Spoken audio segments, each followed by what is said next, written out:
बिस्मिल्लाहिर्रहमानिर्रहीम। अस्सलाम वालेकुम नाज़रीन, प्रोग्राम सिटी 10 में खुश आमदीद। मैं हूँ आपकी मेज़बान अना यूसुफ। उम्मीद है आप सब लोग ठीक ठाक होंगे। अपना बहुत सारा ख्याल रखिए, अपने इर्द गिर्द वाले लोगों का ख्याल रखिए। गर्मी की शिद्दत जो है वो कंपैरेटिवली कम है, मौसम खुशगवार है, अल्लाह ताला का शुक्र अदा कीजिए। लेकिन साफ़ पानी का इस्तेमाल यकीनी बनाएं, क्योंकि टैप वाटर मैं हमेशा कहती हूँ जो लोग इस्तेमाल करते हैं अगर बॉयल करके कर लें तो उनके लिए बहुत ज़्यादा अच्छा हो जाएगा। हम आज के शो में ख़बरों से आगाज़ तो करेंगे, लेकिन आपकी बर्थडे भी शामिल करेंगे। 11:05 पर हमारे मेहमान भी आगे चल के हमें ज्वाइन करेंगे, लेकिन उसके लिए थोड़ा सा आपको इंतज़ार करना पड़ेगा। आपको पता है जी, हमारा पहला सेगमेंट होता है न्यूज़ सेगमेंट। तो आ रहे हैं आज की खबरों की तरफ। जेल में ख़वातीन से बदसलूकी का इल्ज़ाम झूठा निकला, कमेटी की वज़ीर आला को ब्रीफिंग।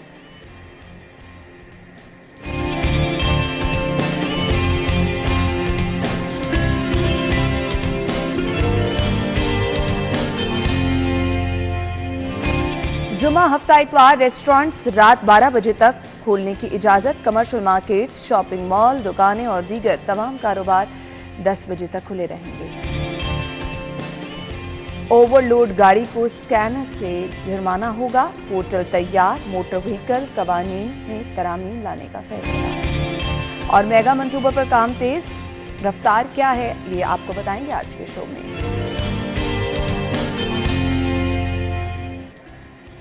अच्छा जी, खबरों की डिटेल्स की तरफ आएंगे। हमारे साथ हमारे सीनियर रिपोर्टर्स मौजूद हैं, आमिर रजा खान साहब और राव दिलशाद हुसैन साहब ने ज्वाइन किया। अस्सलाम वालेकुम, क्या हाल चले आपके? अल्लाह का शुक्र, बिल्कुल ठीक। सो आ जाते हैं पहली खबर की तरफ। कल भी हमने ये चीज़, अली साई साहब हमारे साथ मौजूद थे जिन्होंने वाज़ेह तौर पर बताया कि जेलों का माहौल क्या है, महकमा जेल खाना जात की जानिब से इंतज़ाम कैसे किए जाते हैं और फिर ख़वातीन के हवाले से खुसूसी तौर पर क्या इंतज़ाम होते हैं। सेकेंडली, जो एक तस्वीर पेश करने की कोशिश की जा रही है, अखलाकियात से घिरी हुई हरकत की जा रही है।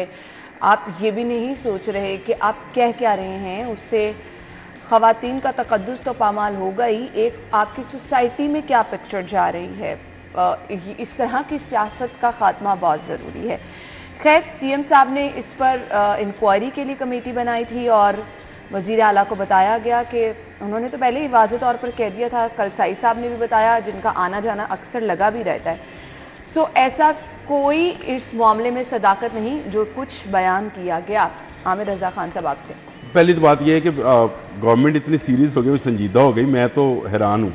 मतलब इफ्तिखार दुरानी और राबिया मलिक वाला ट्रेंड जो है ये उनका बनाया हुआ ट्रेंड था और इसके लिए बयानिया जो है इमरान खान साहब घर लेते हैं, क्योंकि मुशवानी साहब को बोल रहे, उनका बयानिया जो है वो बाहर से आता है बनकर, और वो उन्होंने नया बयानिया घड़ा और उसके बाद उनकी सोशल मीडिया टीम जिसमें नया बयानिया पिछलों से मुझे डिफरेंट इसलिए लग रहा है। आमिर भाई, आप अपनी सोसाइटी में क्या चीज़ सामने नहीं, आप अंदाज़ा इस बात से करें सिर्फ कि खुद तो इमरान खान अपनी जोजा के मुतालिक ये कहते हैं कि वो घरेलू खतून है और हीरो की अंगूठियाँ चले छोरे गोगी पिंकी इत्तेहाद को छोड़ दें, वो घरेलू खतून है। और जो बाकी ख़वातीन हैं जो इनके लिए बाहर निकली हुई थी, जज्बात में निकली, प्लानिंग के तहत निकली, कैसे कैसे नहीं निकली, मुझे बताएं। यही इन्हीं ख़वातीन ने वापस माशरे में जाना है, एग्जैक्टली घरों में जाना है, अपने बच्चों को फेस करना है, अपने रिश्तेदारों को फेस करना है, अपने इर्द गिर्द के लोगों के साथ मेल मुलाकात करनी है।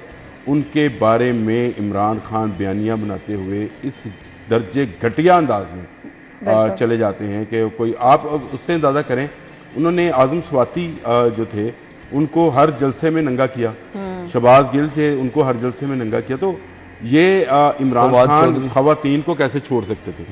तो ये ख़वातीन को भी सोचना चाहिए कि किसके लिए अपनी इज़्ज़त दांव पे लगाए हुए हैं और किसके लिए वो ये कर रहे हैं। ये कोई पाकिस्तान का मसला नहीं है। इमरान खान एक सेल्फ सेंटर्ड आदमी है, वो अपनी ज़ात से आगे देखता नहीं है। कल भी उन्होंने एक आलमी नशरियाती इदारे के साथ गुफ्तगू करते हुए ये बात कही कि जी मुझे कायल कर लें कि ये पाकिस्तान के लिए बेहतर है, तो मैं, भाई आप कौन हो?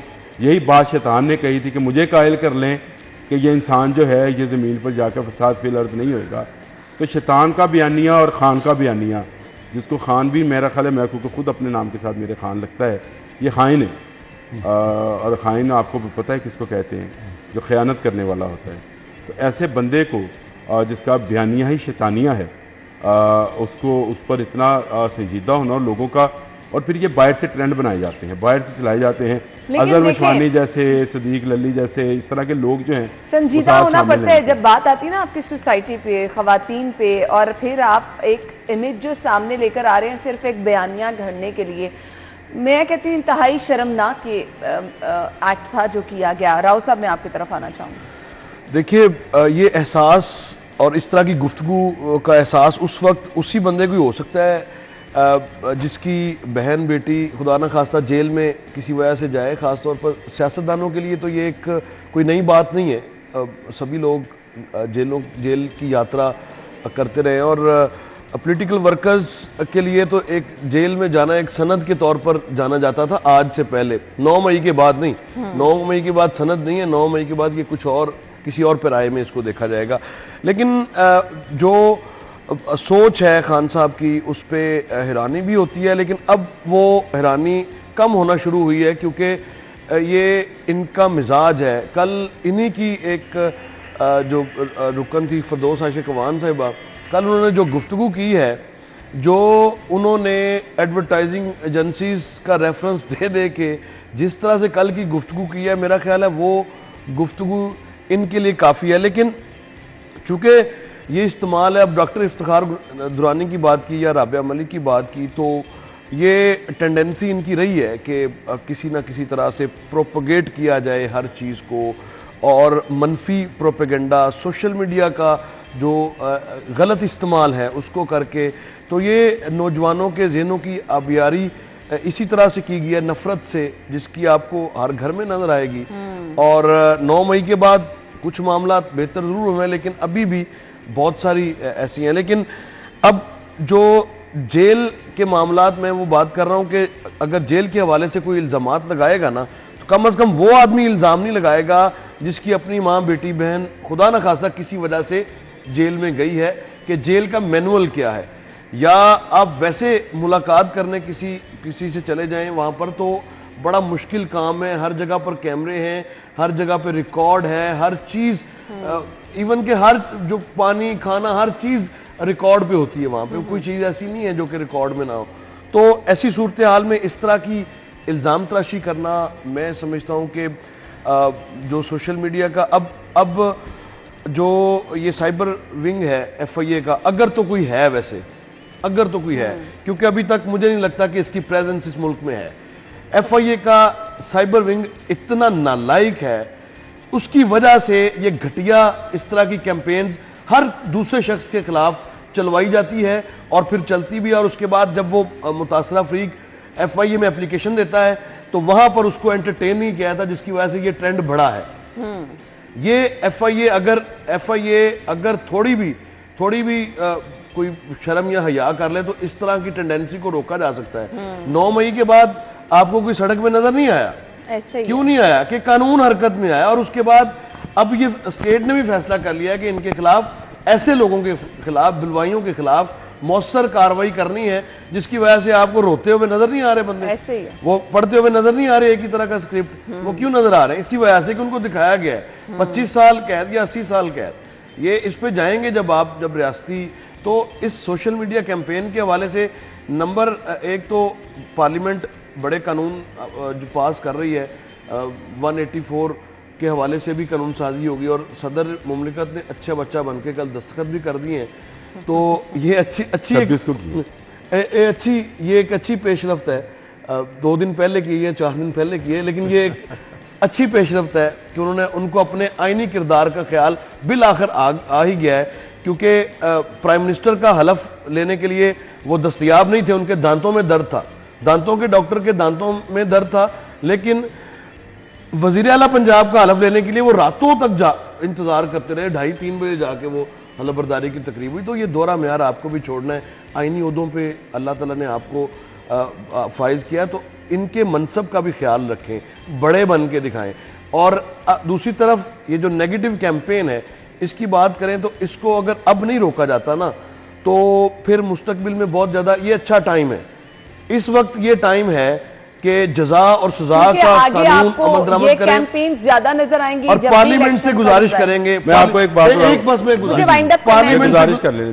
पार्लियामेंट से गुजारिश करेंगे कि आपकी मेहरबानी एक इजलास बुला के ये जो साइबर क्राइम एक्ट है इसके हवाले से कोई मौसर कानून साजी करें, 15 दिन या 20 दिन में कम एटलीस्ट फैसला हो और चालान जमा होने के बाद सजा और जजा का कानून लाए बाकायदा, ताकि मनफी प्रोपेगेंडा जो है प्रायोरिटीज अगर सेट कर लें, क्योंकि जहां पर आपके मुल्क की बात आती है, आपके मुल्क के इमेज की बात आती है, वहां पे मेरे ख्याल से जी काम FIA के पास हो, सबसे पहले आपको इस पे काम करना है। मैं बात करना चाह रहा था कि हमारे एक जर्नलिस्ट है सीनियर रिजवान रजी साहब, उन्होंने एक व्लॉग किया और उसमें उन्होंने बताया और उनका ये बयानिया है कि लम्हा मौजूद में जो जुर्म ये खुद कर रहे होते हैं, बैन ही उसी वक्त उसका इल्ज़ाम दूसरों पर लगा रहे होते हैं। और उन्होंने उसकी बिल्कुल डिटेल दी थी कि रशिया से ये बयानिया, रशिया से ये तरीकाकार जो है ये आया है और किसने इस पर बुक लिखी है, बड़ा जबर काटा है इसी बयानिए की वजह से जबर भी काटा, रजी साहब ने बड़ा इस पे, रजी ने कैद भी काटी और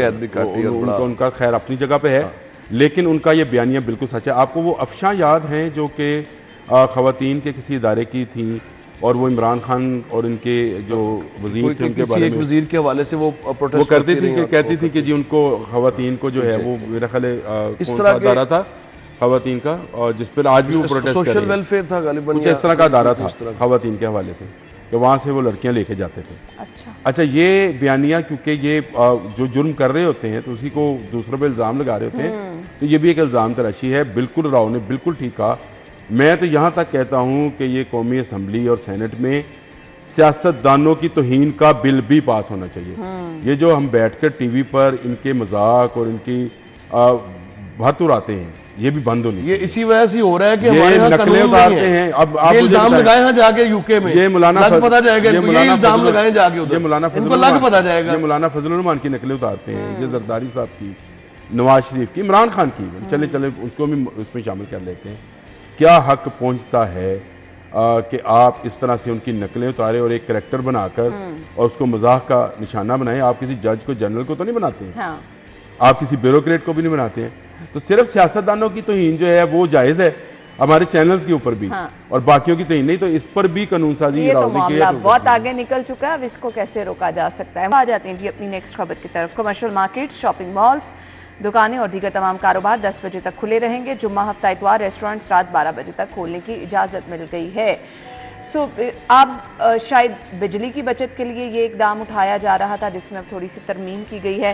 राव साहब कैसे देखते हैं इस फैसले को, कितना फ़ायदा होगा? देखिए, इसमें कोई शक नहीं कि आपके जो एनर्जी क्राइसिस है वो एक मरतबा फिर 4 साल बाद वो फिर से आपकी दहलीज पर दस्तक दे रहा है और शॉर्टफॉल है, क्योंकि आप फ्यूल इकोनॉमी आपकी, और फ्यूल से आप बिजली प्रोड्यूस करके, और डॉलर्स, फ्यूल आना है डॉलर से, डॉलर्स आपके पास है नहीं, जिसकी वजह से डॉलर्स की आए रोज़ आप फ्लक्चुएशन भी देखते हैं, कीमतें भी बढ़ती हुई देखते हैं। तो इस सारे तनाजुर में अब ये किरदार है। लेकिन बाज़गश्त तो आगे ये सुनी जा रही है कि पेट्रोल भी सस्ता हो जाएगा, हालात भी बेहतर हो जाएंगे। वो तो हम बड़े सालों से सुन रहे हैं कि भाई उम्मीदें दिलवाते हैं ना, मैंने कहा उस तरफ नहीं आना ही है। ये एशियन टाइगर बनेगा और यहाँ पर जो पर कैपिटा इनकम है उसमें नाकाबिले यकीन हद तक इजाफा हो जाएगा, दूध की नहरें बह जाएंगी। ये नहीं भाईजान कहते थे जो ज़मान पार्क में बैठे हुए हैं, ये नहीं कहते थे 50 लाख घर, 1 करोड़ नौकरियां, हाँ। और सारे वो 2 खिलाई सारे छोड़ के आगे। लेकिन पेट्रोल वाकई सस्ता होने जा रहा है। देखिए, पेट्रोल सस्ता होने जा रहा है, लेकिन आप किसी खुश फहमी में ना रहे। ये 10, 12, 15 रुपए का रिलीफ मुमकिन है आपको मिल जाए। जिस चक्कर में आप है ना 100 रुपए वाले में, वो नहीं होने वाला। वो उसकी अगर आप उसको थोरली स्टडी कर लें तो वो उसके ऊपर आपका प्रेशर है। कल ही मेरी एक वफाकी वजीर से, बड़ी अहम शख्सियत से मुलाकात में जब बात हुई तो उन्होंने कहा कि अब तो हम ये चाह रहे हैं कि IMF से डील ना ही हो, क्योंकि अगर IMF से डील वजीर है कोई नाम नहीं ना ले नहीं मैं नाम ले भी देता हूँ, कोई इशू नहीं है। लेकिन बहरहाल बात चीज़ें होती हैं ऑफ द रिकॉर्ड भी, तो वो अमानत के तौर पे।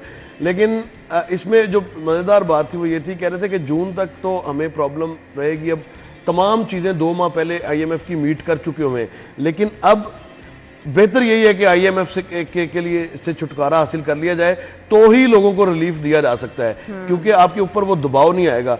लेकिन इसका जो रिपरकशंस है उसके ऊपर भी आपको जाना पड़ेगा। डॉलर्स की किल्लत को किस तरह से मीट करना है वो एक बहुत बड़ा इशू है। तो ये सारी चीज़ें जुड़ी हैं हमारे अपने डिसिप्लिन के साथ। हमें अपने आप को डिसिप्लिन करना है। 10 बजे का सफिशिएंट टाइम है। अगर मार्केट्स को हम 10 बजे तो इनफ है, इसके बाद मेरे ख्याल से हिम्मत भी रेस्टोरेंट्स के हवाले से हमें रियलाइज करना चाहिए कि रेस्टोरेंट्स नौ एक इंडस्ट्री बन चुकी हुई है और इसके ऊपर आपको अगर आप 1 घंटे की रिलैक्सेशन देते भी हैं तो कोई फ़र्क मेरे ख्याल से इतना नहीं पड़ेगा। जब आप 80% बंद करवा लेंगे तो 20% को अगर 1 घंटा एक्स्ट्रा डेली भी दे देते हैं 12 बजे तक, लेकिन फिर 12 बजे का मतलब 12 बजे होना चाहिए बंद। तो जो आमतौर पर हम देखते तो ये है कि एग्जीक्यूशन मसला रहा है, हुई भी है माजी में। जब सरकार ने एग्जीक्यूशन करना चाहिए तो हुई भी है।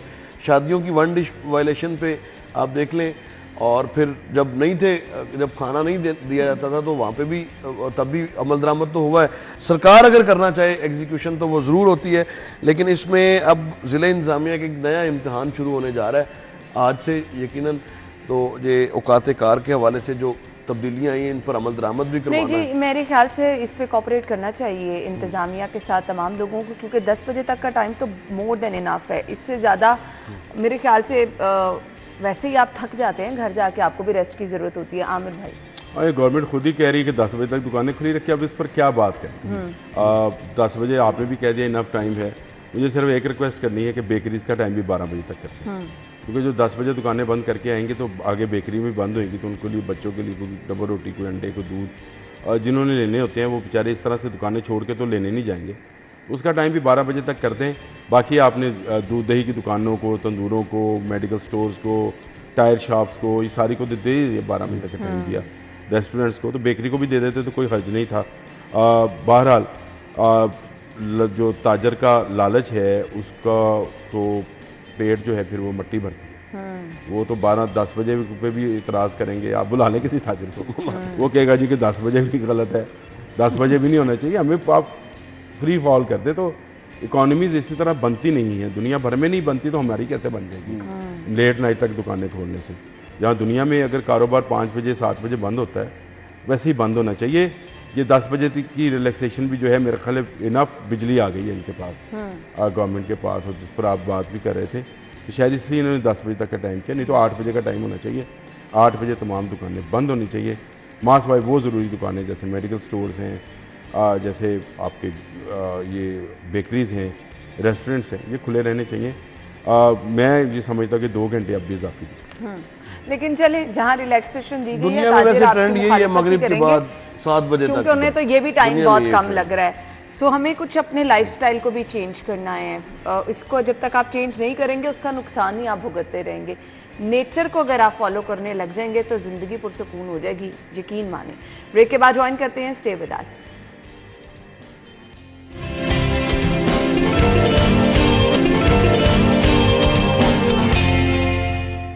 अब कुछ बात कर लेते हैं शहर में जारी मेगा मंसूबों की, जिस पर काम की रफ्तार तेज करने की हिदायत जारी की गई हैं। और समनाबाद अंडरपास का सीएम साहब ने फिर से दौरा किया, वहां पर खुसूसी उन्होंने हिदायत भी जारी की। अब काम की रफ्तार कुछ तेज नजर आना शुरू है फाइनली, क्योंकि 3 शिफ्टों में काम चल रहा है और बगैर किसी रुकावट के काम चल रहा है। राव साहब, आपने भी आमिर भाई से बात कर रहे थे, बता भी रहे हैं कि आपने विजिट किया और बाग और जायजा लिया। देखिए, आमिर भाई को भी मैंने छेड़ा नहीं, मैंने कहा जरा तसल्ली से उन्होंने खाड़क शुरू कर देना। मैंने कहा भी जरा सुन ले, उन्होंने भी दुख दी रख खाड़क। राव साहब जो भूखा होता है ना, उससे अगर कहे ना 2 और 2 कितने होते हैं तो वो कहेगा 4 रोटियां। अब मेरा मसला है क्योंकि मैंने रोज आना भी है जाना भी है, वहाँ पे ना सीएम जाता है ना। अच्छा, वैसे शाहिद सिप्रा साहब ने भी कल आपका दुख बयान किया है कि उनका जाना भी वहाँ हुआ, उन्होंने 3 रास्ते बदले। उन्होंने कहा कि आप बिल्कुल सही कह रहे हैं। देखिए, समनाबाद अंडरपास के हवाले से तो हमने ना इस तरह के अंडरपासेस मैक्सिमम 60 दिनों में ना हमने ऑपरेशनल होते हुए। कितना टाइम हो गया यहाँ पर काम? हम यहाँ पे तो काम, ये बात है 5 माह मेरा ख्याल है। सख्त सर्दी थी जब आमिर जान साहब कमिश्नर थे। तो उस वक्त 15 अप्रैल का उन्होंने टाइम दिया था कि ये सितंबर की उन्होंने डेडलाइन रखी हुई थी। सख्त तरीन सर्दी थी और जनवरी का या फरवरी का। और राव साहब की बात से मुझे याद आ गई, और पुराने वक्तों की औरतों को पूछते ना तेरा पुंडा किधर है, ऐसे कहते तरबूज नहीं। और अब देखें यहाँ पर बैठ के भी आपको स्वेटिंग का इशू आ रहा है। तो मैं तो इसी तरह ही बताया जा सकता कि सख्त सर्दी की बात है और सख्त गर्मी आ गई और प्रोजेक्ट मुकम्मल नहीं हुआ। अच्छा, प्रोजेक्ट मुकम्मल इसलिए नहीं हुआ क्योंकि ये कॉन्ट्रैक्टर्स में ना एक नालायकों का और मुफाद प्रस्तों का टोला है जो प्रेशराइज करवा के कॉन्ट्रैक्ट तो लेता है लेकिन अपनी जिम्मेदारी पूरी नहीं करता। जब अपनी जिम्मेदारी पूरी नहीं करते तो फिर चीफ मिनिस्टर साहब को बार बार खुद इसलिए जाना पड़ता है कि कम से कम इनसे पूछते तो रहें कि कर क्या रहे हैं। अब चीफ मिनिस्टर साहब ने भी डेडलाइन दी, नहीं मीट हो पा रही, अब फिर से एक नई डेडलाइन सुना आई है और 15 जून गालिबन या 15 जून का आखिरी हफ्ता 15 जून। तो देखें क्या बनता है। लेकिन आसपास की जो आबादी है ना वहां पर, अगर तो इस कॉन्ट्रैक्टर को मेरा वैसे मशवरा भी यही है कि जहां पर कोई प्रोजेक्ट होना तो कॉन्ट्रैक्टर का घर उसके बिल्कुल पास बनवाएं, उसको बेशक रेंट में लेके दें ताकि उसको अदराक हो कि लोगों की मुश्किलात क्या हैं। और वो बड़े मजे से अपने सारे फंड्स भी रिलीज करवाता है, सारे पैसे भी रिलीज करवाने के बाद उसके बाद जो काम की रफ्तार है वो ना होने के बराबर है। अब काम की रफ्तार में यकीनन कुछ फ़र्क ज़रूर आया, लेकिन उसके पास बिल्कुल उसके आसपास जो गुलफिशा कॉलोनी है या रुस्तम पार्क का एरिया है, नवाकोट का एरिया है, इसी तरह से समनाबाद का जो एरिया है, ये चारों अतराफ के लोग इस वक्त बड़ी मुश्किल में हैं। और खुदा के लिए प्रोजेक्ट तो ये शायद ऑपरेशनल कर देंगे, वहाँ पर अब जो खुदाई का काम है वो भी शुरू हो चुका हुआ है। उसमें भी मैंने आज सुबह बुलडोजर जो है वो चलते हुए देखे हैं। लेकिन यहाँ पर इस अंडरपास की वजह से एक सीवरेज का मसला जो मुस्तकिल छोड़ के जाने की जो रवायत है उसको भी आपको देखना होगा, चूँकि वहाँ पर कलियार रोड और उससे मुल्का खड्डे तो ज़रूर बनाए गए हैं सीवरेज के लिए, लेकिन उनको भी साथ ही मुकम्मल किया जाए ताकि सीवरेज का इशू ये ना हो कि लोग गाड़ियों पर गुजरते हैं और आसपास वालों को मुस्तकिल सज़ा ये मिले। कल ही मुझे वहीं से फ़ोन आ रहे थे, उमर मार्केट में इम्तियाज़ साहब, उनका भी फ़ोन आ रहा था कि ये हमारे जो इश्यूज़ हैं ये इनको कम से कम वज़ीर साहब को ये भी बताएं कि हमारे जो इश्यूज़ हैं सीवरेज के, इनको भी इसके साथ ही जब ये मुकम्मल हो तो सीवरेज का मसला भी साथ ही हल हो। ये ना हो कि सीवरेज को साथ छोड़ जाए और लोग जो है वो सफ़र करते रहे। आम आदमी वैसे वहाँ से सफ़र करता रहे, गुजरता रहे, लेकिन आसपास वाले बेचारे अंग्रेज़ी वाले सफ़र के चक्कर में पड़े नहीं। बिल्कुल ऐसे ही। आमिर भाई क्या कहना? मुझे तो राव की बात सुन के बड़ी खुशी हुई, और ये खुशी इसलिए भी हुई कि ये 1700 में और 1600 में और 1500 में ये रिवाज था कि जो बड़ा प्रोजेक्ट आता था तो ठेकेदार का मकान पहले बनता था। ये वज़ीर खान की मस्जिद के साथ भी आज ठेकेदार का मकान मौजूद है। अच्छा। बादशाही मस्जिद के साथ भी मौजूद है। लाहौर के जो दरवाजे हैं उनके साथ भी छोटे छोटे मकान आते हैं जो कहा जाता है कि ठेकेदारों के मकान आते हैं, और वो ठेकेदार जो थे वहीं पे रहते थे, अपनी फैमिली भी शिफ्ट करते थे। खारक नाले पे शिफ्ट कर दी जाए एक ठेकेदार की मैंने इसलिए पहले आपको खारक नाले पे शिफ्ट कर दी जाए उस ठेकेदार की, और लियाकत चौक में जो है शिफ्ट कर दी जाए उस ठेकेदार की। नहीं, इशू तो है। वो अपने बच्चों को आई एग्री, वो अपने बच्चों को स्कूल छोड़ने जाए और आधा घंटा ट्रैफिक में फंसे, उसको अंदाजा होए कि उसकी वजह से लाखों लोग किस तरह से परेशान होते हैं। जरूर मैं आपको बार बार मौका देती हूँ सीएम साहब से रिक्वेस्ट करने का। सीएम साहब से कितनी रिक्वेस्ट करें। मुझे परसों मेरी सोसाइटी के लोगों ने मस्जिद में से पकड़ लिया। उन्होंने कहा जी ये नहीं हो सकता कि सीएम साहब जो हैं वो आपके ऑफिस में थे तो आप उनसे रिक्वेस्ट करें कि सर हमारे घर चाय पी लें। जब वो चाय पीने के लिए आए तो अब आप उनको एक रास्ते से लेकर आए, दूसरे रास्ते से लेके जाएं लियाकत चौक। और मैंने उनको बताया, मैंने कहा ये जो ड्राइवर होते हैं ना इनके सीएम्स के, कमिश्नर्स के, ये बड़े सियाने होते हैं। कमिश्नर साहब गए सब्जादार स्टेडियम में, आपको अंदाजा है कि वो लियाकत चौक से नहीं गए होंगे। उन्होंने वन वे काटी होगी और कमिश्नर साहब ने पूछा भी नहीं होगा यार वन वे क्यों काट रहे हो। उनके लिए वैसे मैंने इसका जिक्र भी किया था क्योंकि उनके लिए ये प्रॉब्लम ही नहीं है। वो आधा घंटा जो फंसना है, जिसमें पेट्रोल नहीं आपका खून जलता है, जिसमें आपके बच्चों को स्कूल में लेट हो रही होती है, हॉर्न पे हॉर्न पीछे से बज रहा होता है, साथ वाला बजा रहा होता है, लड़ रहे होते हैं लोग, ये उनका मसला ही नहीं है। उनका मसला क्या है?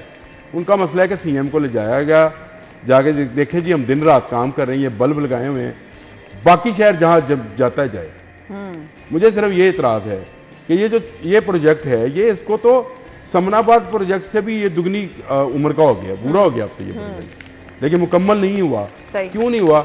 राव साहब ने इसका हल बता दिया, ठेकेदार का, डिप्टी कमिश्नर का, कमिश्नर का, LDA का चेयरमैन का जो कमिश्नर ही है। नहीं, फिरदौस मार्केट अंडरपास बने हुए कितना अरसा हो गया, लाल शबाग के अंदर अंडरपास, घर आज तक सीवरेज का मसला नहीं हल हुआ। इनका घर खारक नाले पे शिफ्ट कर दिए जाए ताकि इनको समझ आए कि अगर आपने सब्जी भी लेने जाना है तो आपको आधा घंटा लगेगा, आपने गोश्त भी लेने जाना है तो आपको इतना टाइम लगेगा, तब जाके शायद ये प्रोजेक्ट्स अपने टाइम पर मुकम्मल हो। लेकिन फाइनली हम देख रहे हैं कुछ प्रोजेक्ट्स पे तो काम हो रहा है, लेकिन आमिर भाई का बिल्कुल सही कहना है, जहाँ कहीं से आप गुजर होता है, जहाँ से आपने अपने घर के लिए सामान लेने जाना है, बच्चों को स्कूल छोड़ने जाना है, बार बार ट्रैफिक मसाइल से तो यकीन माने ज़िंदगी अजीरन होकर रह गई है। सो रिक्वेस्ट हम आपके बिहाफ पे एक बार फिर कर लेते हैं। Welcome back once again. खबर यह है कि निगरान वज़ीर आला की ज़ेर सदारत इजलास हुआ और मोटर व्हीकल कवानीन में तरमीम लाने का फैसला किया गया। ओवरलोड गाड़ी को स्कैनर से जुर्माना होगा, ये पॉसिबल है और इसको कैसे इम्प्लीमेंट इस पर किया जाएगा? आमिर भाई, पॉसिबल तो है और ये बड़ी अच्छी बात है कि चले खुदा करके ये ख्याल तो आया जो निगरान वज़ीर आला है, क्योंकि वो टेक्निकल हैं। हमने तो क्योंकि अपने दफ्तर में भी उनका तजर्बा ये बहुत सारे देखे हैं, वो टेक्निकल हैं, वो आने जाने का हिसाब रखते हैं, वो रखते हैं कि कितनी गाड़ी पे कितना लोड है, किसने कितना टाइम सर्व किया, तो ये सारी चीज़ें जो हैं ये मेरा ख्याल है बेहतरी के लिए हैं। हाँ। लेकिन इससे भी ज़्यादा अगर मैं उनको एक मशवरा दूँ बेहतरी का, तो वो शायद वो उस पर भी करें। ये जो अड्डे शहर के अंदर हैं ये बाहर निकाल दें और शहर के अंदर सिर्फ छोटी व्हीकल्स पे सामान को लोड किया जाए, यानी जो बड़े ट्रक हैं वो ना आए, जो आपके मजदा लेवल के ट्रक हैं, गाड़ियाँ जो हैं, लोडर्स हैं, उन पर जितना वेट आता है वो अंदर शहर के आए, बाकी को आप ये पॉसिबल कैसे, कितना काम मुतासिर होगा, बार के बाहर ले जाए, कुछ नहीं होता। ये कोई ऐसी बड़ी होती नहीं है जिसको हम बना लेते हैं ना, दुनिया भर में ये कैसे बाहर निकल गई।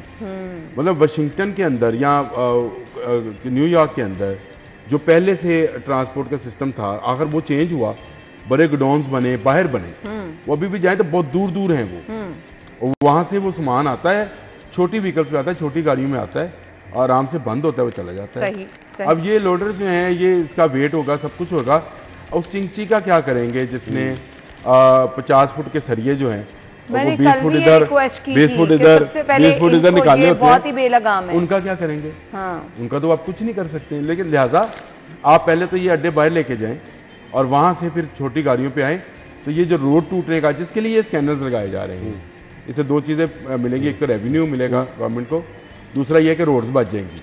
तो मैं ये कहता हूँ कि अगर आप ये काम करें, अगर लोग इस्तेमाल करेंगे तो रोड्स हमारी बच जाएंगी। मैं तो ये रोड्स भी बचेंगी और इसके साथ साथ पैसा रेवेन्यू भी आएगा।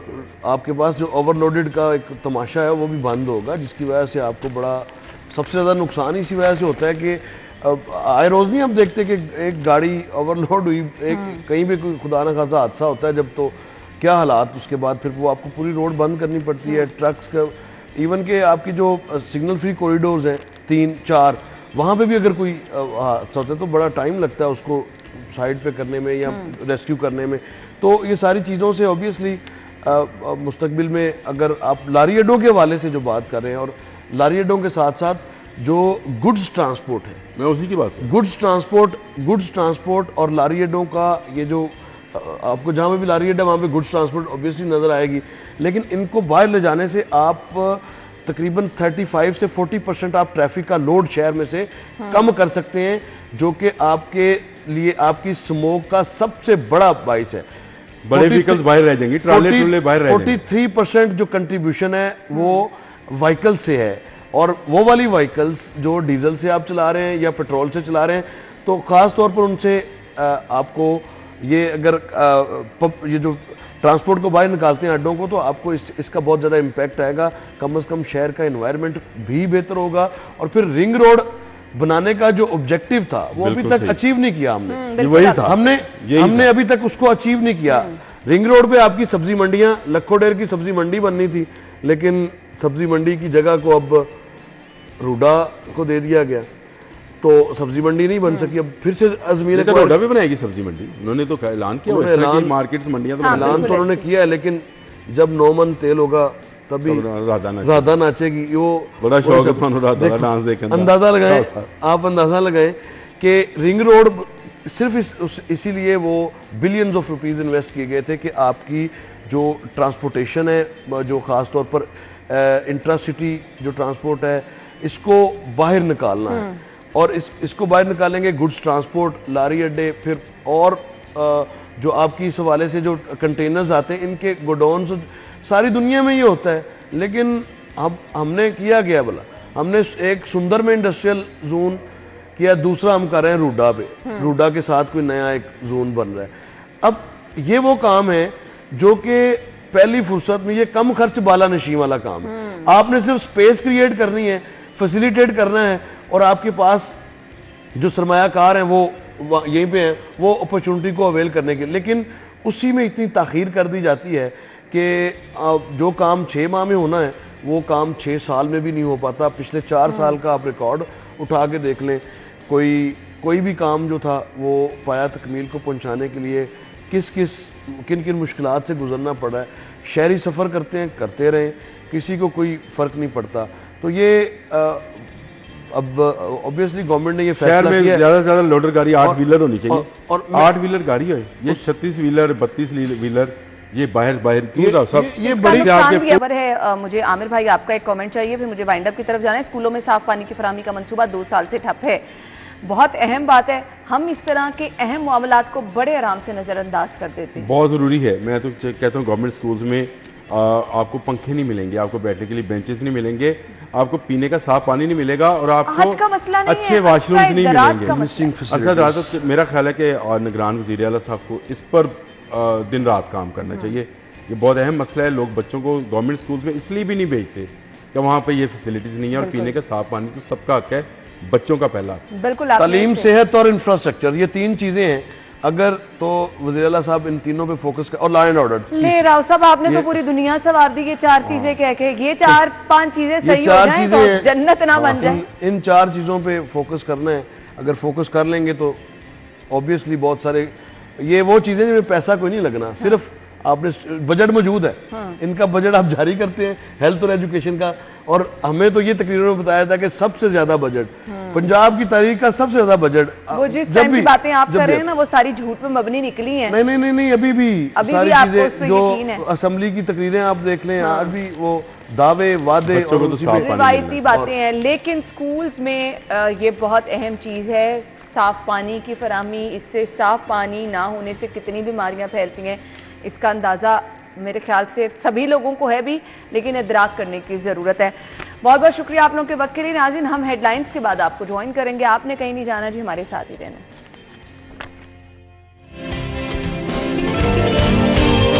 मौसम की सूरत हाल टुडेज वेदर में देखेंगे।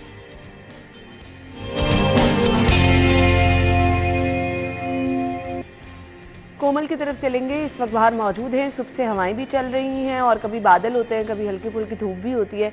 सो उनसे जान लेते हैं मौसम के हवाले से अपडेट क्या है। ओवर टू यू कोमल। लाहौर शहर के मौसम के हवाले से बात की जाए तो सुबह से ही सूरज और बादलों के दरमियान आंग बिछल का सिलसिला जारी है, और इस वक्त भी जो है वो बादलों का बसेरा तो है, सूरज मंजर से गायब है। लेकिन जो सूरज की तपिश है वो ताहार महसूस की जा रही है, क्योंकि हवाएं जो है वो इस वक्त अमूमन यूँ होता है कि जब बादलों का बसेरा होता है तो मौसम खुशगवार महसूस होता है। आज जो है वो सूरज तो मौजूद नहीं है, लेकिन बादलों के बसेरे के बावजूद हम देख रहे हैं कि हवाएं थमी हुई हैं। इस वजह से गर्मी की शिद्दत में जो है वो इजाफा रिकॉर्ड किया जा रहा है। महकमा मौसमियात ने आज बताया कि सूरज और बादलों के दरमियान आंग बिछल का सिलसिला जो है वो आज दिन भर जारी रहेगा, और जो ही हवाएं जो है शहर लाहौर का रुख करेंगी तो हम बादलों की मौजूदगी में मौसम को खुशगवार भी महसूस करेंगे। और इस वक्त भी टेम्परेचर के हवाले से बात की जाए तो मौजूदा दर्जा हरारत जो है वो 29 डिग्री सेंटीग्रेड रिकॉर्ड किया जा रहा है। शहर लाहौर के बाद से थोड़ा सा परेशान भी नज़र आ रहे हैं, क्योंकि जब सूरज और बादलों के दरमियान अटकलियाँ शुरू होती हैं तो जब हवाएं जो है वो साथ में आएँ तो लाहौर में मौसम खुशगवार महसूस किया जाता है। लेकिन जब हवाएं ना हो और सूरज और बादलों के दरमियान अटकली का सिलसिला जो है वो देखने में नजर आए तो मौसम जो है वो ताहाल हमें जो है वो गर्म महसूस होता है। तो इस वजह से शहरी थोड़ा सा कंफ्यूज नज़र आ रहे हैं कि ये किस तरह का मौसम है, और मई में अमूमन इस तरह का मौसम देखने में नज़र नहीं आता, जो कि इस बार जो है वो तगय्युराती तब्दीलियों की वजह से देखने में नज़र आ रहा है ना। अभी आपको भी बाहर जाने का इत्तेफाक होगा तो आप यकीनन इस चीज़ को भी महसूस करेंगे कि आज हम देख रहे हैं कि सूरज और बादलों के दरमियान आंग बिचौली तो देखने में नज़र आ रही है, लेकिन वो जो एक खुशगवार सा मौसम महसूस होता है वो नहीं हो रहा है, जबकि सुबह के औकात में बहुत ही खुशगवार सा मौसम था, मुनफरिद अदाएँ दिखा रहा था और शहरी बहुत खुश भी नज़र आ रहे थे।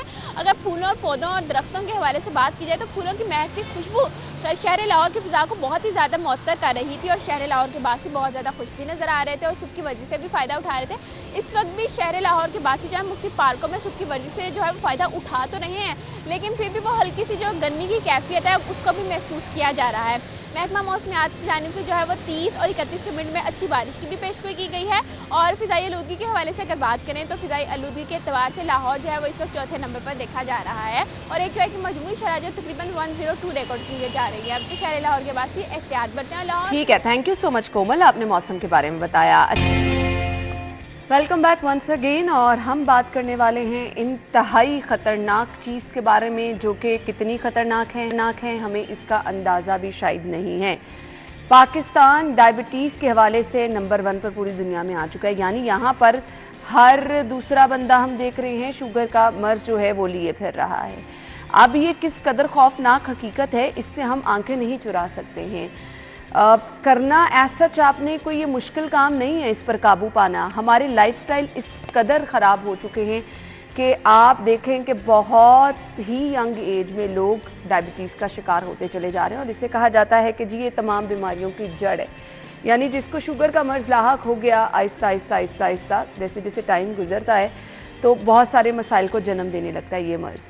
अब इसको कंट्रोल कैसे करना है, कैसे अपनी ज़िंदगी को महफूज बनाना है, कैसे सेहतमंद ज़िंदगी गुजारनी है, चांसेस कौन से होते हैं जो कि डायबिटीज़ के मर्ज़ की तरफ लेके जाते हैं जिनको हम कम कर सकते हैं, अलामात इसकी क्या हैं। फिर इसके साथ साथ अब जिसको एक दफ़ा ये मर्ज़ लाहक हो गया, पॉसिबल तो नहीं है वो इससे बाहर आए, लेकिन आप इसको बेहतर तरीके से कंट्रोल कैसे कर सकते हैं, ये तमाम चीज़ें हम आपके साथ शेयर करेंगे। Professor of medicine Sharif medical and dental college के डॉक्टर हमारे साथ मौजूद हैं, डायबिटोलॉजिस्ट हैं, प्रोफेसर डॉक्टर ताज जमशेद साहब ने भी ज्वाइन किया है। वेलकम करेंगे। अस्सलाम वालेकुम डॉक्टर साहब। जी वालेकुम सलाम। Thank you so much doctor साहब। सबसे पहले तो बताइएगा ये जो इतना ग्राफ हाई पहुँच गया कि पाकिस्तान नंबर 1 पर आ गया, क्या रीज़न है इसकी? देखिए उसमें जो सबसे बड़ी रीज़न नज़र आ रही है वो ये है कि हमारा लाइफस्टाइल चेंज हो गया है और हमारी जो प्रोफेशंस हैं कुछ इस तरह के होते जा रहे हैं कि जिसमें हमारा सेडेंटरी लाइफस्टाइल ज़्यादा बनता जा रहा है कि हमने अपनी जो फिज़िकल एक्टिविटीज़ हैं उसको कम कर दी है, जिसकी वजह से वज़न बढ़ने का और मोटापे का चांस बहुत ज़्यादा होता जा रहा है। और दूसरे नंबर पे जो हमारा खुराक का जो इम्बैलेंस है कि हमारा जो खुराक के अंदर तवाज़न है वो सही नहीं है। हम अब देखें कि अब यंग जनरेशन है वो ज़्यादातर फास्ट फूड की तरफ अट्रैक्ट होती है और दूसरे नंबर पे ये है कि जैसे फास्ट फूड खाने के साथ साथ रात को ज़्यादा लेट खाना और खा के सो जाना, तो वो ये इस तरह के जो मामलात हैं ये हमारे शुगर के और बीमारी के बढ़ने के सवाल एक ये है कि हर ओबेसिटी वाले बंदे को शुगर के चांसेस ज़्यादा हैं कि उसको होगी? नहीं, ये होगी नहीं, लेकिन ये होता है कि चांसेस ज़रूर ज़्यादा हो जाते हैं क्योंकि उसमें होता ये है कि जो ये वज़न बढ़ता है, मोटापा आता है, तो हमारी जो अपनी इंसुलिन होती है उसके जो ख़िलाफ़ मुज़ाहमत आना शुरू हो जाती है, हमारे जो जिस्म के ऊपर चर्बी आती है उसकी वजह से। तो ज़ाहिरी बात है कि फिर शुगर होने के इम्कानात हमेशा बढ़ते जाते हैं जो बड़ा ये मोटापा आता है। ठीक हो गया। सो ओबेसिटी एक इसकी रीज़न हो सकती है, एक लाइफस्टाइल, और फिर दूसरा ये जो सहल पसंदी हमारी ज़िंदगी का हिस्सा बन गई है, क्या ये भी रीजंस में शामिल है? बिल्कुल है। आप देखें कि उसमें अब बहुत सारे ऐसे अवामिल हैं कि जिसमें हमें अपने जो काम है वो हमारे मोबाइल पे जैसे हो जाते हैं, हमारे ऑनलाइन हो जाते हैं कि जिसके लिए हमें बाहर पहले जाना पड़ता था, जैसे फॉर एग्ज़ाम्पल बिल जमा कराना है या वैसे किसी को और कोई मिलना है, तो अब सारी बातें मोबाइल के ऊपर हो जाती हैं। हम यानी बैठे बैठे हर काम कर रहे हैं, तो ये ऑटोमेटिकली हमारे अंदर ये सहल पसंदी आती जा रही है जो कि इसकी एक बड़ी रीज़न बनती जा रही है कि हम अपने आप को टाइम नहीं दे पाते, हम मूव नहीं करते और फिर हमारे जो गैजेट्स हैं वो भी हमें इस चीज़ को पुश करते हैं कि हम जो है ना कम से कम चलें या हमें मौका नहीं मिलता इतना चलने का, तो ये ऑटोमेटिकली ये चीज़ें हमें तंग कर रही हैं। ठीक है, हमने रीज़न से डिस्कस कर ली कि आया क्यों है। अब हमने ये भी सुन रखा है कि ये जेनेटिक भी है, अगर आपके पेरेंट्स में है सो आपको बहुत चांसेस हैं कि शुगर होगी, इसमें कितनी रियलिटी है? बिल्कुल रियलिटी है। जिनके पेरेंट्स के अंदर शुगर होती है उनके अंदर आम लोगों की निस्बत जिनके पेरेंट्स में शुगर नहीं है बहुत ज़्यादा चांसेस होते हैं शुगर होने के। तो ये वो लोग होते हैं कि जिनको ज़्यादा एहतियात की ज़रूरत होती है कि अपने वो वज़न को प्रॉपर मेंटेन रखें और अपनी खुराक को तवाज़ुन रखें। सही। डॉक्टर साहब अब ये कहिएगा कि हमने इसके चांसेस को रोकना है, प्रिवेंशन की बात करनी है, सो चांसेस कम कैसे होंगे वो तो हमने लाइफस्टाइल पे बात कर ली। अब कुछ लोगों को जब वो शिकार हो गए डायबिटीज़ का नहीं समझ आती कि उनको शुगर है भी। कुछ अलामात की तरफ आइएगा, फिर हम आएंगे इसके इलाज की तरफ। देखें, सबसे पहले अलामत की अगर मैं बात करूं तो आमतौर पे ये एक कॉन्सेप्ट है, ये लोगों को कहा जाता है जी कि जिसकी वजह से पेशाब ज़्यादा जिन लोगों में आता है या प्यास ज़्यादा लगती है और इसके अलावा भूख ज़्यादा लगती है और उसके खाने के बावजूद वज़न कम होता जाता है, तो ये इसकी बड़ी एक टिपिकल अलामत हैं। लेकिन हमारे यहाँ जो डायबिटीज़ है, जिसको हम टाइप 2 डायबिटीज़ कहते हैं, बहुत सारे मरीज़ ऐसे होते हैं कि जिनमें ये टिपिकल अलामत नहीं भी होती और वो किसी न किसी और वजह से वो अपने टेस्ट शुगर का टेस्ट करवाते हैं तो पता चलता है कि शुगर का मर्ज़ मौजूद है और ये पहले से चल रहा है। तो बहुत सारे मरीज़ हमारे पास ऐसे आते हैं कि जिनमें ये इस तरह की ख़ास अलामत नहीं भी होती, लेकिन शुगर का मर्ज़ अंदर चल रहा होता है। इसीलिए तो इसको खामोश बीमारी या खामोश कातिल भी कहा जाता है कि ये हो जाती है लेकिन इतनी अलामत नहीं होती और बहुत सारे लोग ऐसे होते हैं जिनको पता भी नहीं चल रहा होता है कि अब बहुत सारे लोगों को पता ही नहीं है। अगर आपने कभी ना चेक की, ना आपको पता कि आपके शुगर का लेवल क्या है, ना आपने कभी ध्यान दिया, सो ये आगे किन किन बीमारियों को जन्म दे सकती है? देखें, इसको समझना बड़ा आसान है कि देखें, शुगर हमारे ब्लड के अंदर होती है और ब्लड हमारे जिस्म के तमाम हिस्सों को पहुंचता है। हमारे यानी सर से लेके पाँव तक, हमारे दाएं हाथ से बाएं हाथ तक, हमारी जिल्द से लेके तो अंदर जितने अज़ा हैं वहाँ तक पहुँचता है। तो आप खुद ही अंदाज़ा लगा सकते हैं कि अगर ये शुगर ज़्यादा रहेगी तो ये खून की बारीक नालियाँ जहाँ जहाँ मौजूद हैं जिस्म में किसी भी हिस्से को मुतासर कर सकती हैं और उसमें हमारे जो ज़्यादा जो ख़तरनाक जो अहम अज़ा हैं, ख़ास तौर पे जैसे दिल है, गुर्दे हैं, हमारी आँखें हैं, हमारे पाँव हैं और दिमाग है, तो इनके ऊपर जब असरात आते हैं तो ये बड़ी ख़तरनाक किस्म की पेचीदगियाँ होती हैं। तो जो बेसिकली इसकी जो पेचीदगियों का अगर हम बात करें तो ये किसी भी हिस्से को मुतासर कर सकती है, लेकिन ये अहम अज़ा हैं, अगर ये मुतासर होते हैं तो ज़िंदगी को भी ख़तरा रहता है और हमारी जो क्वालिटी ऑफ लाइफ है उसको भी वो मुतासर करती है। आप देखें कि अगर आप थोड़ी सी मेहनत करेंगे तो आप इससे बच सकते हैं, अदरवाइज़ कितने बड़े मसाइल जो हैं वो हो जाते हैं। अच्छा जी डॉक्टर साहब, अब इसका इलाज क्या है? हमने डायबिटीज़ का शिकार जो लोग हैं, डिफरेंट कैटेगरीज उनमें होंगी। कुछ लोग इंसुलिन पे होते हैं, कुछ लोग कहते हैं कि जी हम नॉर्मल रहती है, कभी कभी शुगर ज़्यादा होती है। सो किस तरह से मॉनिटर करना है, किस तरह से एहतियात करनी है? देखें, उसमें सबसे पहले जो हम इलाज के बारे में, जिनको शुगर हो गई, उसमें दो चीज़ें जो मरीज़ के अपने हाथ में होती हैं। सबसे पहले तो ख़ुराक का परहेज़ है कि हमें ये बताना पड़ता है कि वो तमाम चीज़ें ख़ुराक में कि जो चीनी, शक्कर या गुड़ से बनी होती हैं या जिनमें ये शामिल होती हैं, उनको अपनी ख़ुराक से निकालें। एक हेल्दी जैसे सब्ज़ी और सलाद और इसी तरह फ्रेश फ्रूट्स हैं उनकी तरफ आएँ और अपनी ख़ुराक को यानी मुतवाज़न करें। और दूसरे नंबर पे होता है हमारी फ़िज़िकल एक्टिविटी। आप 24 घंटे के अंदर आपको आधे घंटे से 1 घंटा अपने लिए निकालना है, ये बहुत ज़रूरी है। हम उनको गाइड तो करते हैं और ये मरीज़ ने खुद से करना है। अच्छा, कुछ मिथ्स हैं, कुछ मार्केट में ऐसे वो हकीमों की जानिब से पाउडर मिलते हैं, कुछ कहा जाता है सोशल मीडिया पर करेले का पानी पीने से शुगर कंट्रोल रहती है। सो अगर आप मेडिसिन से हटकर इन चीज़ों की तरफ आते हैं तो मुझे बताइएगा, क्या वाकई शुगर कंट्रोल में हेल्प करती हैं चीज़ें? देखें, उसमें जहाँ तक कीम की मेडिसिन का ताल्लुक है, मैं ज़्यादा तफसील में नहीं जाऊँगा और उसमें भी ये देखा गया कि बहुत सारी ऐसी उसमें अद्वियात शामिल होती हैं जो हमारी यानी ये एलोपैथिक मेडिसिन होती हैं, वो क्रश करके उसमें शामिल की होती हैं। इसी तरह जो ये करेले का पानी की आपने बात की, इसके ऊपर भी रिसर्च है कि ये बेहतर तो करता है, लेकिन ये होता है कि इसके लिए बहुत ज़्यादा पीना पड़ता है और बहुत ज़्यादा लेंगे तो फिर जाके इसका असर जो है ना वो होता है।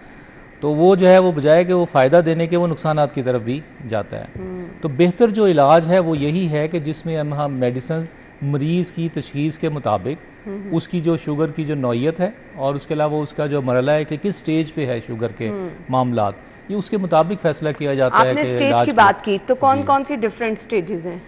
देखें, उसमें जो कुछ तो मरीज़ ऐसे होते हैं कि जो शुरू की हालत में आते हैं कि जिनमें अभी शुगर का मर्ज़ जो है वो ज़ाहिर हुआ है और उनकी शुगर की वैल्यूज़ ब्लड के अंदर ज़्यादा तो रह रही हैं, लेकिन अभी उनका जिस्म जो है वो बचा हुआ है और उसके ऊपर कोई पेचीदगियाँ नहीं हैं, शुगर के असरात नहीं हैं। ये वो बड़े एक अहम मरीज़ होते हैं कि जिनको गाइड करना, जिनको बताना कि आप अगर अच्छे तरीके से शुगर को परहेज़, वॉक और दवाइयों के साथ अपना अच्छा रखते हैं तो आने वाले वक्त में इसकी जो पेचीदगियाँ हैं उससे हम बचते हैं। लेकिन कुछ मरीज़ ऐसे होते हैं कि जो पहले ही पेचीदगियाँ जिनमें हो चुकी होती हैं, तो इनमें भी ज़ाहिरी बात है कि मेन ऑब्जेक्टिव तो वही है कि शुगर को कंट्रोल करना है, लेकिन जो इससे मुतासर हो चुके हैं, कोशिश ये होती है कि हम इस तरह इलाज करें कि उनकी जो मज़ीद आगे पेचीदगी बढ़ने का जो अमल है उसको हम स्लो कर सकें हमारे या साथ एक रोक कॉलर सकें। मौजूद हैं, आपसे कुछ सवाल करना चाह रहे हैं। अथर साहब मौजूद हैं लाहौर से। जी अथर साहब कहिए, क्या पूछेंगे आप डॉक्टर साहब से? अस्सलाम वालेकुम जी। जी वालेकुम सलाम, पूछिए। पहले तो आपका टॉपिक बहुत ही अच्छा टॉपिक है और मैं ये देख रहा था बैठ के। मुझे डॉक्टर साहब से ये पूछना है कि क्या इंडिकेशंस हैं जिससे पता चले 40 प्लस कोई भी बंदा है, जो मेरी एज है 40 प्लस है, तो वो क्या इंडिकेशन है जो अलार्मिंग होंगे इस मामले में? क्या आपको जो है डायबिटिक है आप? ठीक है, इनिशियल जो इसके इंडिकेशंस होंगे। ठीक है, थैंक यू जी। जी डॉक्टर साहब, मुझे थोड़ा सा क्लियर नहीं हुई बात। इंडिकेशंस क्या होंगी इनिशियली कि आप डायबिटीज़ का शिकार है, ये पूछना चाह रहे हैं? देखिए उसमें सबसे जो अहम चीज़ है वो ये है कि एक तो एज का है आपका, कि अब 40 आप ये प्लस कहा कह जाता रहे है कि हैं। हाँ अब तो 30 प्लस ही है एज, तो आपको वक्तन फ़क्तन शुगर अपनी चेक करती रहनी चाहिए। उसके अलावा ये है कि आपको अगर जैसे मैंने अलामत पहले भी ज़ाहिर की हैं, बताया है उसमें कि जैसे पेशाब ज़्यादा आता है या वज़न कम होना शुरू हो जाता है, और बहुत सारे ऐसे मरीज़ भी होते हैं कि जिनको जैसे कमज़ोरी महसूस होती है, थकावट का एहसास ज़्यादा होता है, टांगों में दर्दें होती हैं, जैसे कि रात के टाइम पे ख़ास तौर पे क्रैम्प्स पड़ते हैं, ठीक है, और अक्सर थकावट का शिकार रहते हैं। तो ये वो कुछ अलामत ऐसी हैं कि जो ये ज़ाहिर करते हैं कि हो सकता है शुगर की बीमारी जो है वो स्टार्ट हो गई हो। तो ऐसे लोगों को शुगर चेक करा लेनी चाहिए अपनी। सही, सो ये इंडिकेशंस हैं जिनको आपने देखना है।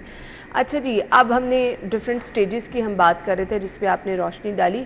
अब मुझे ये बता दीजिएगा कौन से मरीज़ ऐसे हैं जिनको इंसुलिन की ज़रूरत होती है और उसको बैलेंस करना कितना ज़रूरी है कि अगर आप एक दफ़ा इंसुलिन ले रहे हैं तो आपको उसको भी बैलेंस करना है, डॉक्टर से राब्ते में रहना है, या एक दफ़ा बस आप लगाना शुरू हो गए तो ज़रूरत नहीं?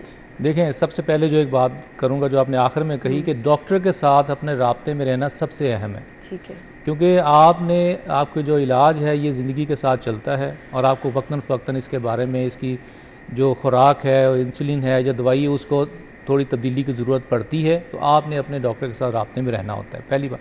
दूसरी जो आपने पूछा कि इसकी जो इंसुलिन कब इस्तेमाल करनी, उसमें मैं बात करूँगा कि जो एक तो वो मरीज़ हैं जो कि 10 में से एक मरीज़ ऐसा होता है जो टाइप 1 डायबिटीज़ का होता है। ये तो वो होते हैं डायरेक्ट कि जिनकी इंसुलिन तो बनना बिल्कुल बंद हो जाए तो वो डायरेक्ट इंसुलिन पे जाएंगे।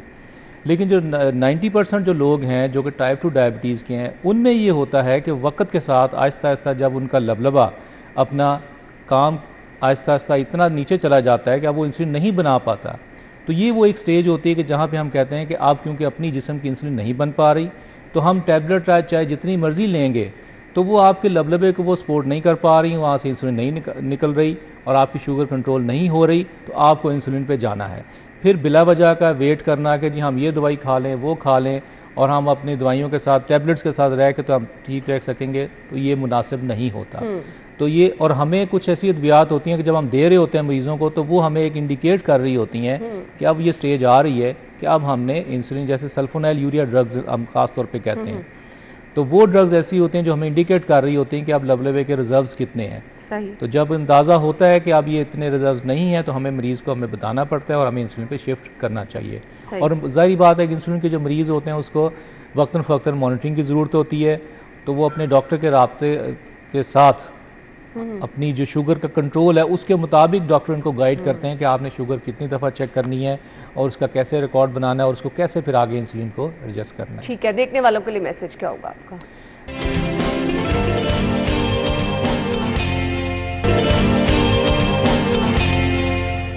Welcome back once again. Program के इस हिस्से में जी हम आपकी बात कराने वाले हैं कौम की बहादुर बेटी से जिन्होंने माउंट एवरेस्ट सर की और पाकिस्तान की वो दूसरी खातून बन गई है माउंट एवरेस्ट सर करने वाली। नायला ने ये कारनामा 14 मई को सुबह 8:02 पर सर अंजाम दिया और इस साल पहली इंटरनेशनल कोपेमा जिन्होंने माउंट एवरेस्ट को सर किया।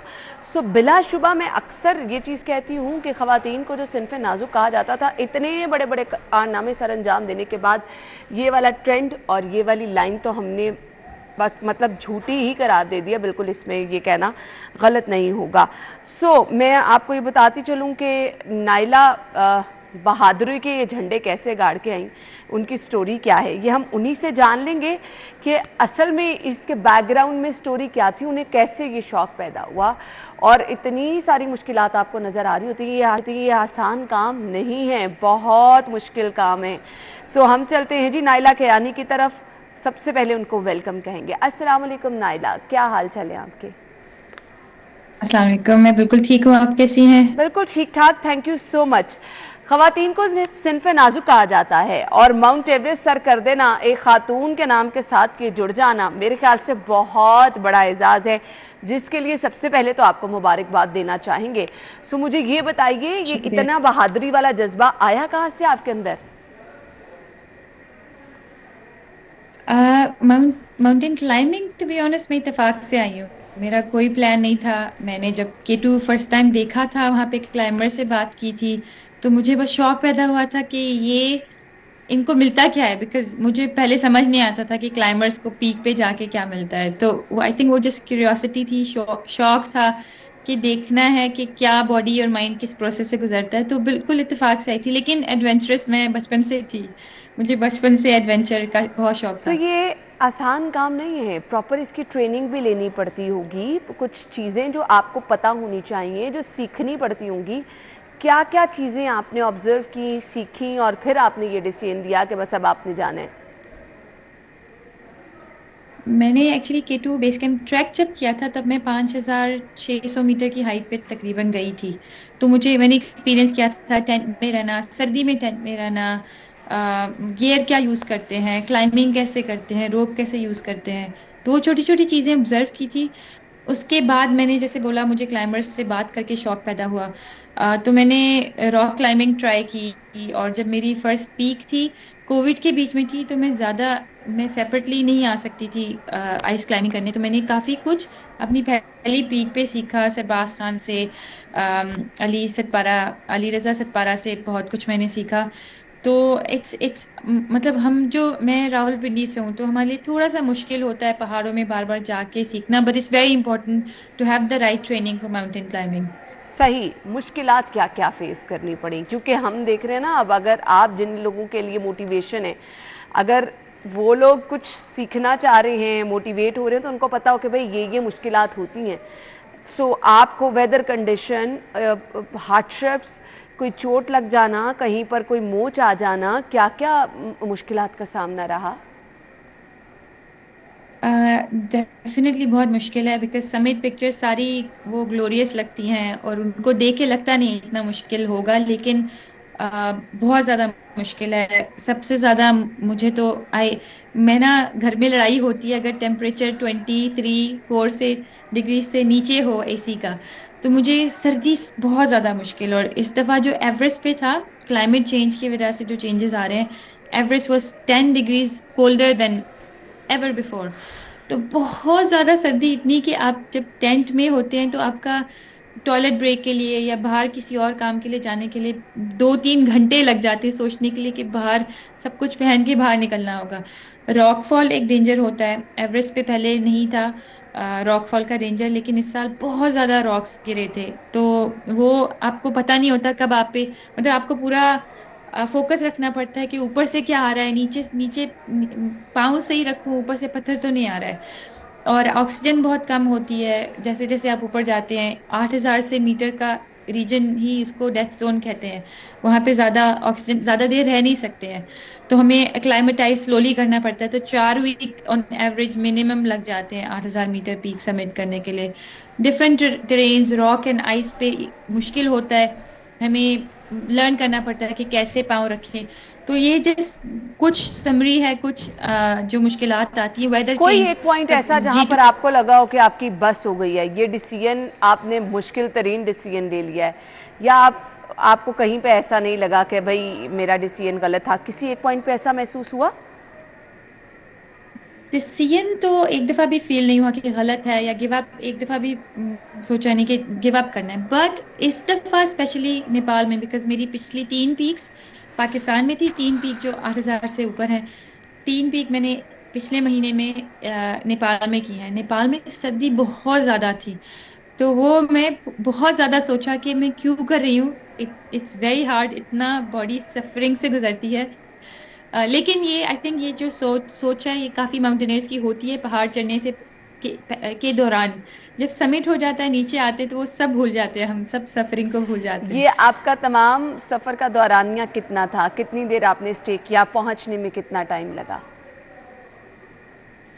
ऑन एवरेज एक 8000 मीटर पहाड़ समिट करने में 4 से 8 वीक्स लग जाते हैं, बिकॉज वेदर कभी बहुत ख़राब होता है तो हमें वेट करना पड़ता है। मुझे पर्सनली मैंने अन्नपूर्णा समिट किया था अप्रैल में, उसको क्लाइम करने में मुझे 3 वीक्स लगे थे। एवरेस्ट क्लाइम करने में मुझे 10 दिन लगे थे, बिकॉज वो जो अक्लाइमेटाइजेशन प्रोसेस होता है, अपनी बॉडी को यूज़ करना, वो अन्नपूर्णा पे हो गया था, तो एवरेस्ट पे मुझे ज़्यादा टाइम नहीं लगा। एवरेस्ट पे यूजुअली 2 महीने लग जाते हैं हर किसी के। सही। सो हम नाइला के बारे में आपको ये भी बता दें, नाइला 2 बच्चों की माँ भी है। सो नाइला, फैमिली को कितना मिस किया आप? क्योंकि आप इस तरह की कंडीशन में होते हैं ना, तो आप अकेला अकेला ज़्यादा महसूस करते हैं। सो कितना मिस किया फैमिली को? फैमिली को बहुत ज़्यादा मिस किया। और यूजुअली मैं वैसे my husband a very good support, तो I knew kids are being looked after well, तो वो मुझे एक तसल्ली थी कि बच्चों को कोई इशू नहीं होगा। लेकिन मुझे बार बार ये ख्याल आता था कि अल्लाह ना करे, क्योंकि अगर I love my daughters like any mother, तो वो उनको थोड़ा सा गिर जाएं, स्लिप हो जाएं, तो वो I want to hug them first. तो बस ये था कि अगर अल्लाह ना करे उनको कुछ हो गया, छोटी छोटी चोट चोट बच्चों को लग जाती है, तो मुझे ये था कि मैं क्यों नहीं हूँ as a mother to hug them first. तो बहुत मुश्किल, फैमिली के बगैर ये सब कुछ सफरिंग बर्दाश्त करना is not an easy task. सही। सो नाइला, फ्यूचर प्लान्स क्या हैं? क्या करना चाह रही हैं आगे? मैंने 6 पीक्स कर ली 8,000 से ऊपर की, पाकिस्तान में 3 कर ली हैं, पाकिस्तान में 5 या 8,000 मीटर की पीक्स, और नांगा पर्वत और ब्रॉड पीक रह गई है। मेरा इंशाल्लाह प्लान है जून एंड जुलाई में दोनों को समिट करने का। एंड आई रिक्वेस्ट एवरीवन कि मेरे समिट के लिए, सक्सेसफुल एक्सपेडिशन के लिए प्लीज़ दुआ करना प्लीज़। इंशाल्लाह, इंशाल्लाह। Good luck. बहुत बहुत शुक्रिया। आप तो हमारे लिए बहुत बड़ा फ़ख्र हैं, पाकिस्तान की बेटी हैं और पाकिस्तान के लिए बहुत बड़ा फ़ख्र है जी। सो हम आपको गुड लक कहना चाहेंगे। आप आने वाले जो प्लान्स हैं, अल्लाह ताला उनमें भी आपको इसी तरह से कामयाब करे। नाज़रीन, नाइला कयानी हमारे साथ मौजूद थी और आपने देखा उनका जज्बा और जिस कदर मेहनत लगन आपको दुनिया में कहीं पर भी पहुँचा देती है। फिर आप चाहे कुछ भी करने की ठान ले, मेहनत वो रास्ता है जो कि आपको पीछे नहीं हटने देती। Naila, thank you so much, आपके वक्त का शुक्रिया, बहुत बहुत शुक्रिया। हम चलेंगे नाज़रीन ब्रेक की तरफ, ज्वाइन करेंगे ब्रेक के बाद।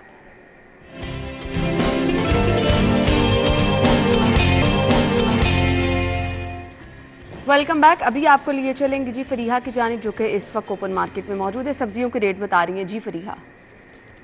जी बिल्कुल है ना, इस वक्त मैं सब्ज़ी मंडी में मौजूद हूँ। सब्ज़ी मंडी में जो है सब्जियों की कीमतों में रोज़ाना की बुनियाद में जो है वो इजाफा देखने को नज़र आ रहा है, और साथ ही साथ जो है ओपन मार्केट में जो है वो सरकारी नरखों पे अमल दरामद को भी जो है वो यकीनी नहीं बनाया जा सका। मेरे पास यहाँ पे कुछ सब्जियों के रेट मौजूद हैं।